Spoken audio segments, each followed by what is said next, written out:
now. There was an important weekend for Premier League football, of course, but also the Champions League has reached its decisive phase with Manchester City, Dortmund, PSG, Bayern Munich, Chelsea, of course, and Liverpool, Real Madrid. Liverpool, Real Madrid playing at Anfield on Wednesday night. Dortmund, second leg against Manchester City on Wednesday. John and I both watched the games, and I'm joined now by John Giles to talk about all of this. It's coming to the really serious end of the season. John, the Premier League title looks bound for Manchester City. That's a done deal. But there are big issues to play for the likes of Tottenham, Liverpool, Chelsea, Leicester.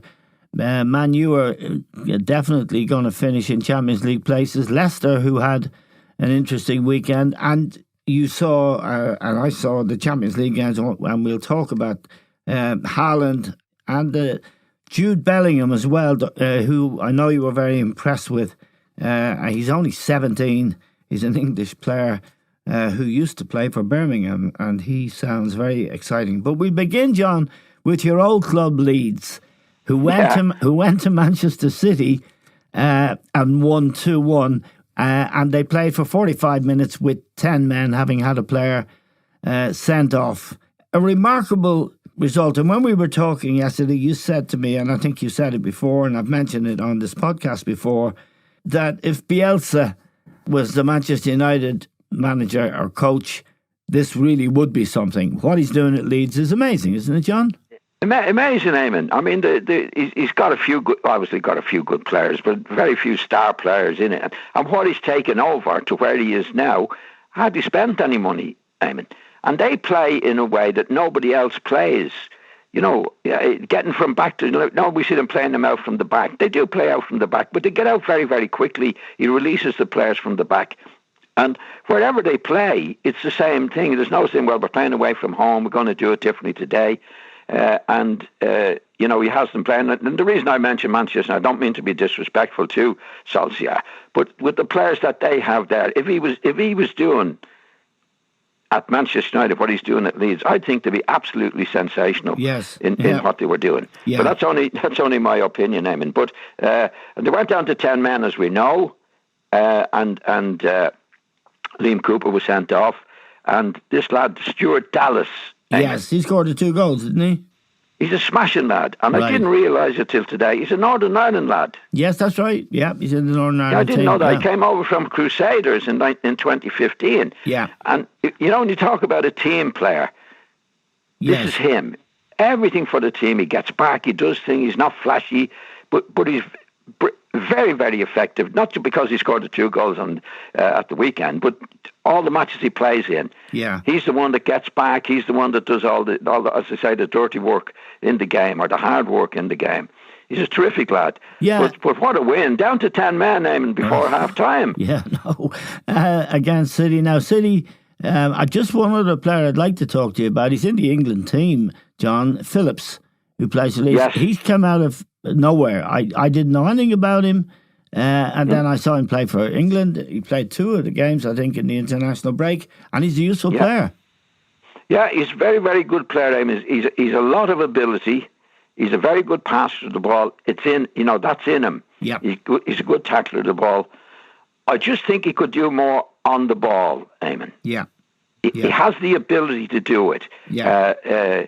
And he's inclined to be a little bit not careful, a bit, pass it sideways. When this lad, conservative, Eamon, and he has it in him all right. He's a good tackler, and I just think he could release himself more to do a bit more, particularly on the ball. He's a beautiful passer of the ball, and he could do it, and I think there's more in him. Now, but he's a very, very good player. Yeah. City rotated a bit, and I would say they had the return leg in Dortmund on Wednesday very much on their mind, because Dortmund got an away goal, and they have 2 players in particular, Haaland and this lad Jude Bellingham, who's only 17. And you watched the City Dortmund game last week, and you were first of all, Haaland. How impressed were you by him? Oh, yeah, he's real McCoy, Eamon. Is he? Yeah, you said to me last night when we were talking on the phone, you said he could be better than Mbappe, which is high praise indeed, because Mbappe has really turned up for PSG in the Champions League games. Yeah, well, Mbappe is a terrific player. I mean, I haven't seen that much of him. I haven't seen so much of Haaland either. But what I've seen of them, if I had to pick, I'd go for Haaland. Right, why? I think he's got it all, Eamon. He's quick. And he's a real team player. You know, usually with strikers score goals and that's it. Yeah. But this kid, just watching him, he was able to bring people into the game, even around the penalty area. Yeah. You know, you say, well, some forwards have a shot because that's it, and it's not really on, but they're goal scorers. But this lad seemed to be able to pass it when he needed to. He went on his own. He's quick. He's on his left foot. Good finisher. Strong, big lad. Eamon, game. Yeah. So I couldn't see. Now I haven't seen that much of him, but what I've seen, I couldn't see a weakness in him. No. Couldn't see a weakness in him, and just on the match, I don't think this is over this particular leg, Eamon. No, the away goal is huge, and City wouldn't be the best defensively, even though they have improved. I'd say Pep would be worried with having given the away goal away. 1-0 will do Dortmund, and they do have this lad Bellingham. Now he's come from nowhere. He played for Birmingham. He's 17, and you told me you thought he was something special, and the reason I'm making such a big deal of it is that's not the way you operate normally. They have a lot to prove when you're looking at them. Tell me about Bellingham. Well, he's a wonder kid at Birmingham, Eamon. Yeah. Like, I think he was in the first team at 15. He's one of these wonder kids. Yes. And I think they did a smart move. I think your man is involved in it, Eamon. I think so. You know, the guy that manager of, agent. Oh, Riola. I think so. That's Pogba's agent and Haaland's agent. He's Haaland's agent as well. That's Riola and Pogba's. Yeah.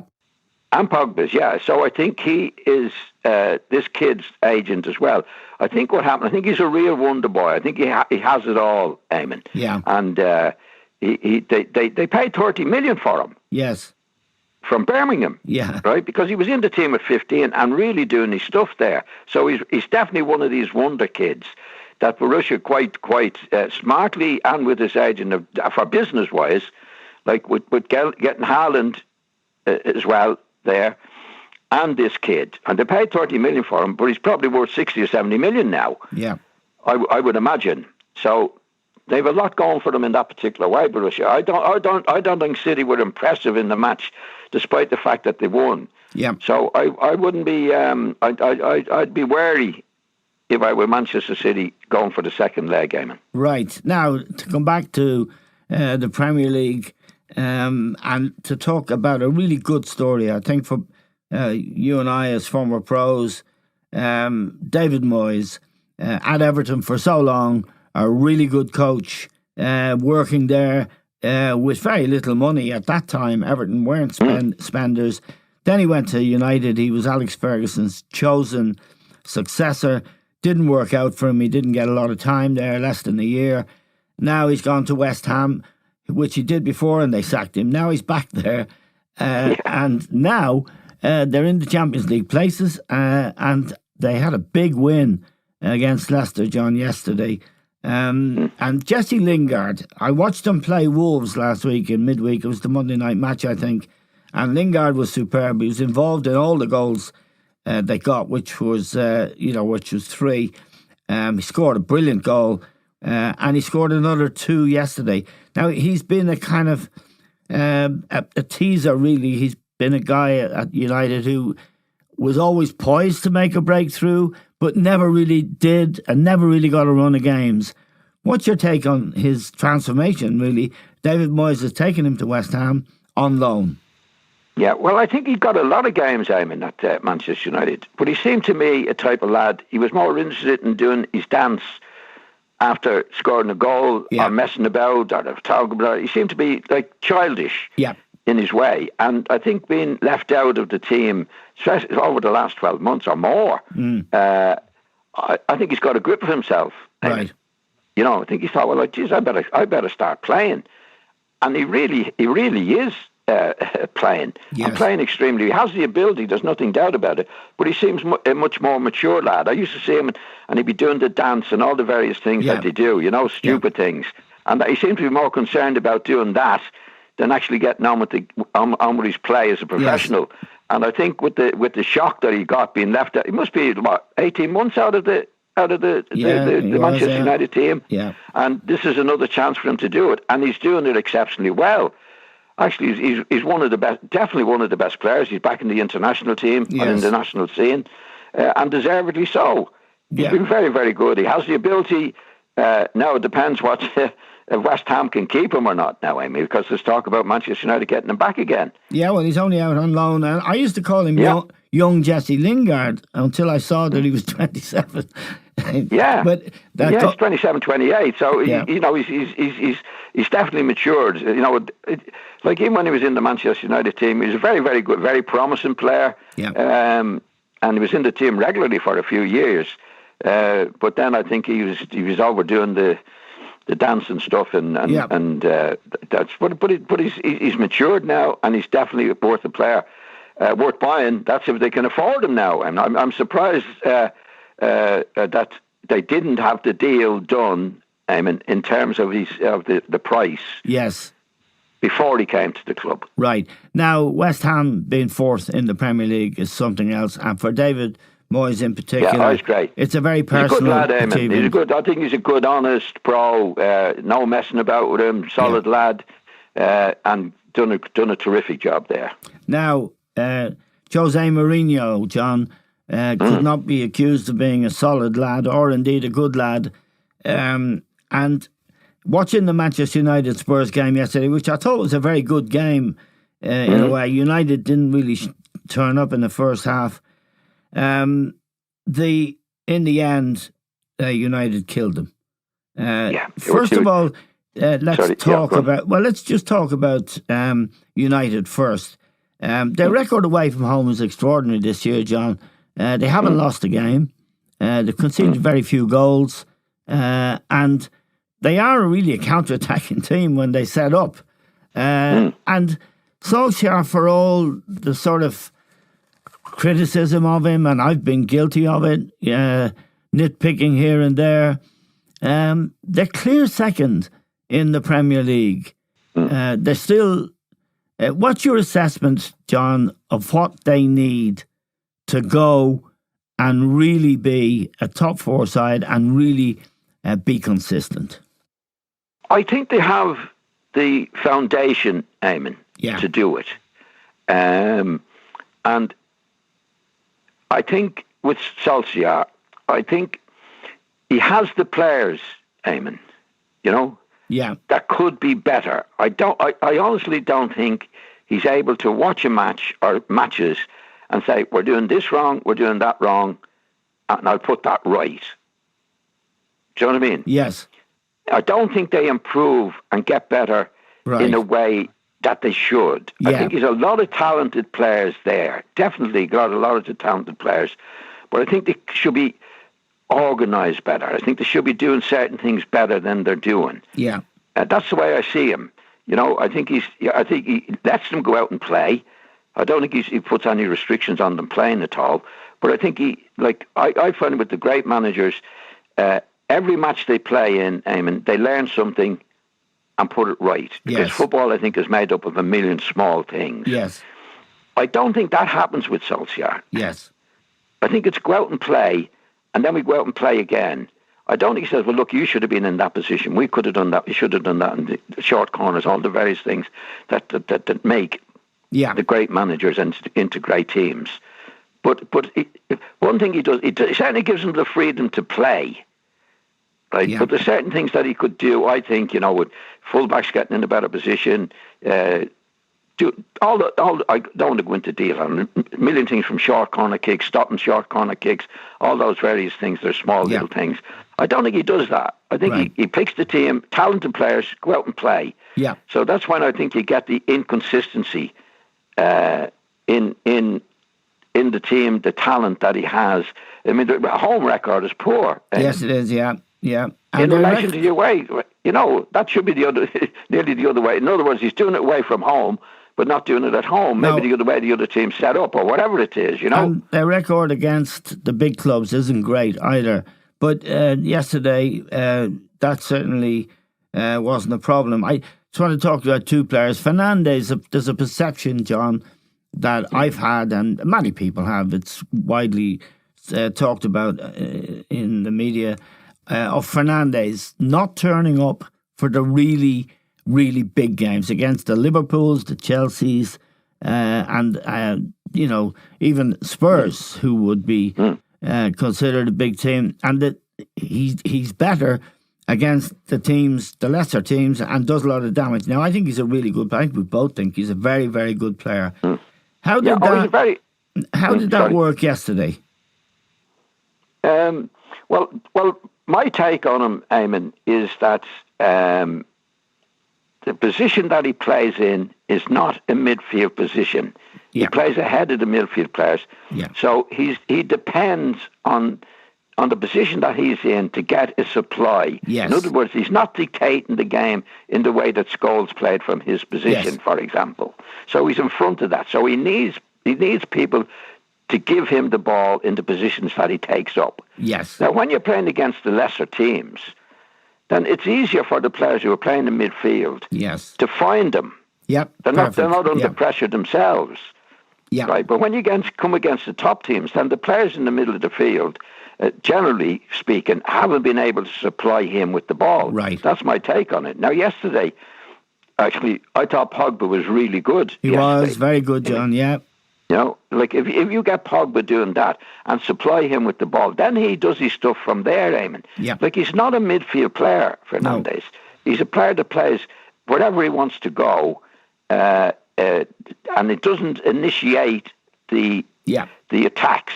Yes. But he's great at getting the ball from somebody who initiates it, and then he gets a finish. In other words, he's a finisher, and he's extremely good at it. But obviously, when you play against the better teams, right, and you're dependent on getting to supply, you don't get it as much as you do against the lesser teams. That's my take on him. Right. I think he's an exceptionally good player. Now, Pogba, we've hammered him, and there's good reason too. Yesterday he played on the left. He started the game, and most of the game he was on the left of the front three. He didn't have midfield responsibilities. That's where he played for Juventus. Strangely enough, through the years he was there when Pirlo was in midfield. Pirlo now, of course, the Juventus manager. Yesterday he played very well. He showed the strength he has and the ability he has. The vision, pick out a pass. So that was an improvement. The other player I want to ask you about is Cavani, because I think he's wonderful, John. He really played well yesterday. And I won't mention VAR, but I could. But he certainly got one goal which was legitimate, and one that was ruled was ruled because of VAR, a foul committed. But tell me about Pogba. Well, I think when he plays and gets into positions that he played yesterday, he's definitely brilliant. Yeah. But it's a lack of consistency. We've seen him do this before, where he's brilliant. He might say, right, that's great, he's gone. And the next day, the next match he plays, you don't see him. Yeah. It's like the great players do. Well, they don't always play as well as he played yesterday, but they wouldn't be too far off it. Yes, they always do. You know what I mean? Yeah, whereas, of course. Whereas the difference between him playing the way he has played in most of the matches in relation to the way he played yesterday is huge. Yeah. It's huge, and there shouldn't be such a gap between playing him well and just having an ordinary game. So it's the position, I think, with Pogba. He definitely has the talent. He can dribble with the ball. He finds a pass. He's good on his left foot. He's good on his right foot. but he doesn't have the positional sense to know how to do it week in and week out. Yeah. Yeah. You know, it's like a stop clock is right twice a day. Yeah. In his positional sense in matches. Right. In other words, he doesn't really know, well, I have to go there, I have to go there. Like when he played with Pirlo, he was one of the great midfield players. Yeah. And some of the midfield players, they pick out the positions that you see the ball, you have to give him the ball. Yeah. Because he's in the best position. Yeah. Right? But in Pogba's case, he doesn't do that. So some days he's in the right position all the time. Yeah. And next week he might be in the wrong position all the time. So that's where you get the inconsistency. No doubt in his ability. Yeah. It's how he gets on the ball and how he creates the positions to use the ball. Okay. That's the big difference with Pogba, I think. Cavani, John, been around a long time, scored a lot of goals in France, particularly for PSG. He's a Uruguayan. I love him. I think he's work ethic and his finishing ability, and he's a good footballer. He's got everything, really, almost. Well, I think what they should do with him, Eamon, and I think what's why he's not playing so well every week, they haven't said what he's going to do next year. No, and they haven't played him every week either. No, and he's on trial. Yeah. As if he's on trial. Yeah. But that's no good for anybody, no matter how he is. I think, like, he's a certain age. 33, But he's fit as a fiddle, Eamon. Shouldn't matter about his age. No, I think what they should say to him, look, we're going to give you a 2-year contract now, and that's it. Yeah. Every time I pick up the paper, they're looking for a forward, they're looking for this and looking for that. Is Cavani, they haven't made up their mind of whether he's going to stay or not. Well, how can he be thinking, Eamon? Yeah. You know, like every player needs to be told, look, you're a good player, you're with us, you're settled in. I think it's very difficult for him. Right. I think they should give him a year, at least a year's extension, and tell him now, this is your future. You know, because yesterday he showed when he gets the supply that strikers need, he's as well able to do it now as anybody else that is around at playing in that position. Okay. But they should tell him. Yep, I totally agree. Take the uncertainty out of it. And yes. That may relate to the fact, I think we both agree that Solskjær wouldn't be making the ultimate decisions there about... But definitely, Eamon. I mean, that's another day's work, I know, and I don't want to keep going on about Solskjær in a negative way. But, I mean, like if Solskjær should be able to say, I want him. Yes. I want him, and I want him for next year, at least a year. Yeah. But you could see him, I think his first touch yesterday, first 2 touches actually in the game, Eamon, Cavani. Yeah. He gave the ball away. Yeah. And you could tell he was like, looking at him, I thought, he's like a young lad that's trying really... to prove something. Yeah. Yeah. He should be relaxed. He should be given the contract and say, I'm here now. I'm part of this squad. Not trying to say, well, like he's on trial all the time. Yeah. Eamon. Okay. That's no good. Here's a guy we'd like to see on trial all the time. Jose Mourinho, John. He's been bitching about his players. It's been a feature of his in the latter years, shall we say, complaining about his players when he was at Manchester United. He complained about his players in the end at Chelsea. Complain. He's coming across now as a very sour man. He has been openly critical of his players. Is that Tottenham team putting it in for him, John? Because I got the distinct impression yesterday in the serious parts of the game which made the difference to the outcome, the extra yards, the extra bit of intensity you'd expect from top players was missing from that Spurs team, and that I would put down to Mourinho. Oh, definitely. In after a certain period of time, Eamon, whatever the team is, you have to put down to the manager. Yeah. Assuming he's in charge of the situation. Yeah. And Mourinho has always been in charge of the situation. But I think the fact is, Eamon, looking at them yesterday, if you took Son and Kane out of the team, right, they'd be hugely average. Yes, they would be.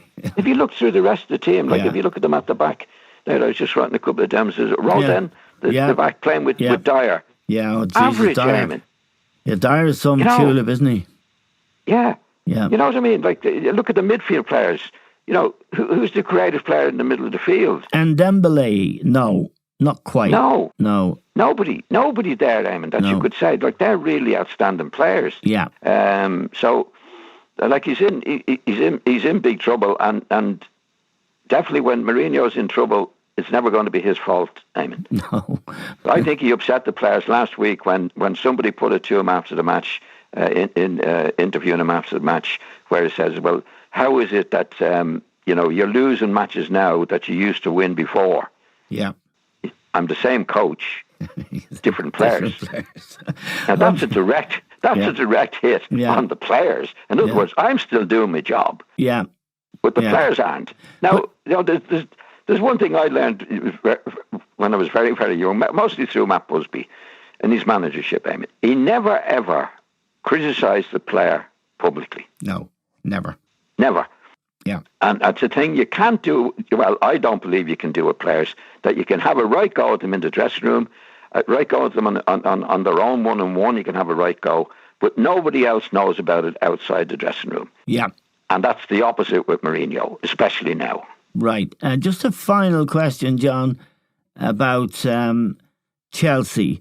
They had a good win in the Champions League against Porto, and they beat Palace 4-0 on Saturday. They've looked short of goals, and yet one or two of the players that Frank Lampard or somebody bought in the summer, Havertz in particular, he scored for the first time, I think. And Pulisic, who was there with Frank, he's an American, scored 2 goals again. Young players who haven't really delivered.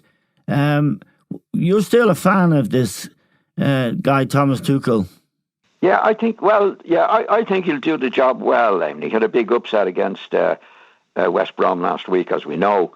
But I think he's that's the first time they've lost a few goals. Up to then they'd only lost 2 or 3 goals. Yeah. And I don't think he's lost any maybe one since that particular match. So I think he'll do a good job. And I think what he's obviously got to do is get the players up front to be scoring in a way that the teams have to score, Eamon. Yeah. To really get ahead. And but maybe he'll give them confidence and get going in that particular way. I don't agree with you about him. I think we don't often disagree. I always defer to you, but I don't think. I don't think. Now and again, you do. Now and again, he left Kante out again. He brought him on after an hour for Jorginho. So he'd rather have Kovacic and Jorginho in midfield than our friend Kante, and that's not a great sign. Yeah. However, we'll see as time passes who's right about that. Yeah. And just a final thought, John. Liverpool, they got the winner in the end. Trent Alexander-Arnold at the edge of the box, coming in from the left. Scored a great goal, and then he kissed the badge. And some people, for a long time, people have been saying, "Look, this guy's not a fullback. He should be playing in midfield." John, I know that that's wrong, because there's no comparison between playing a fullback at fullback where you're coming onto the ball, it's in front of the whole picture's in front of you, and being a midfield player where you get the ball with your back to goal. There's no way he should be a midfield player, is there? No. It's ideal, Eamon, because his distribution is absolutely brilliant. Coming onto the ball. Yeah. When you play in midfield, 90% of the game playing in midfield is making positions where you can get turned around to play those balls. There's no comparison. So that job is done for him. Once he plays in the fullback, that job of getting turned around to where you want to be, which is the opposition goal, is made for him because he's coming on from a deep position in the fullback position. It's made for him, and he does it brilliantly. But playing in midfield, the hardest thing in midfield, Eamon, as a midfield player, is to get turned round when you have the ball. That's the hardest thing. Yeah. Because you can get great distributors of the ball, but they can't get turned round to use it. They won't have the space. People are tight. You tighten up. Exactly. That's the hard part of playing in midfield, Eamon. Now, I watched. Sorry, Eamon. I thought you were going. Are we going to mention the situation yesterday in the Spurs match? The Man U match. Yeah, well, the VAR. Well, the VAR. VAR is the VAR. Now, we'll talk about, go back to Jude Bellingham. He should have had a penalty. Dortmund should have had a penalty, John. He was taken down. He was taken down. Definitely. They went to VAR, no change. Yesterday, Son, allegedly, McTominay struck him in the face. I didn't think he did, really. I thought Son made a meal of it. I think the VAR thing, I mean, we were agreed at the start. We both welcomed it wholeheartedly. It's just become too messy, John. It's ruining football. It is very messy, Eamon. Yeah. But but again, I go back. I don't think we should get rid of it because it's the interpretation of it that's doing That's it all right, the time. but it's unnerved. I agree with you. It's all about interpretation, but it's unnerved referees. I think there was an offside for somebody's eyelash at the weekend or some crazy thing. It's the interpretation, of course, but I think it's also unnerved referees on the pitch in a way that isn't healthy. I agree with you, Eamon. It's not working well at the moment. It's not working well. But like VAR is VAR. It's a technical situation. It's the interpretation of it that's wrong. And I agree with you. Some of it is ridiculous. I mean, but there's a lot of talk about yesterday's situation with McTominay on Son. And some of that has nothing to do with VAR in the terms of, I think McTominay did try to hit him. I don't think he hit him very well. But I've seen McTominay do it. No, well, I wouldn't do something stupid as that. I'd do something more serious than that. But in McTominay, I've seen McTominay do that quite a few times, Eamon. Yes. When he's near the ball. He's no discipline. Now, he's a good lad and he's a good player. But in this case, that's not the first time I've seen him do it. Now, what this brings in a couple of situations. I think he did make contact and consciously made contact with Son. Now, this brings in the next part of the game. Son goes down like he's struck, like a hammer, right? Yes. Totally unreal. Yeah. Right. Now, the point is, all the players are doing that nowadays, Eamon. Yeah. They're screaming, they're blocking. John Dyche is the only manager that I've heard who said he does not want the players to do it, and he's sick of the players doing it.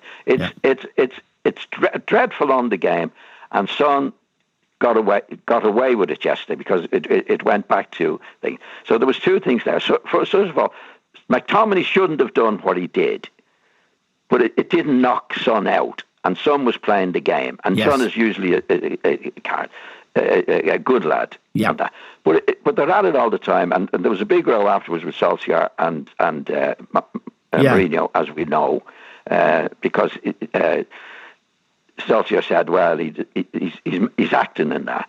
But they're all acting. I mean, it was only a few weeks ago where Rashford, was doing the same looking for penalties and was caught out, doing certain things. So in other words, they're all at it in doing this. So the managers now should be taking the blame for allowing their own players to do it, Eamon. Yeah, you know what I mean? But anyway, there's a long thing. Like in yesterday, McTominay did, and people said after, hardly touched him. Well, it wasn't what he was trying. He wasn't doing it not to touch him. He was trying to give him a right-hander across the face. I've seen him do it before. Okay. And then it went to VAR. Now I thought it was harsh in what actually happened. Yeah. But McTominay did do something that he shouldn't be doing, and Son did something that he shouldn't be doing. Okay. Exaggerating. A final question. I should have asked you this, but not a question, just an observation, John. Brendan Rodgers, terrific coach, done a great job at Leicester. They lost 3-2 to West Ham. He had to leave three of his players out of the squad. James Maddison being one of them, England international, very, very, very good player. They went to a bloody party on Saturday night or something. Yeah. I mean, how crazy four is of them, Eamon. There was four of them. Yeah, how crazy? Well, one of them was a really good player, Harvey Barnes. Yes, who was injured. He was injured, but that's no excuse for him going to the party along with the three other guys. It's really disappointing for someone like Brendan. Eamon. And they're fighting for a Champions League place as well. Yes. And he's an England international, Morrison. So it's really crazy, isn't it? Yeah, it's terrible, Abe, and it's really, really. I saw him on the telly, the interview, Brendan Rodgers, and he was really down about it because, as you saw yesterday, they were 3-0 down and got back to 3-2. So who knows what they would have done with those players anyway? And they're going for the Champions League place. I just cannot believe it now. I mean, I had some naughty lads in my day, but I never remembered four lads going to a party. No. And this was the day before the match. Unheard of, John. Okay. That's all we have time for. As always, we're grateful to John Giles.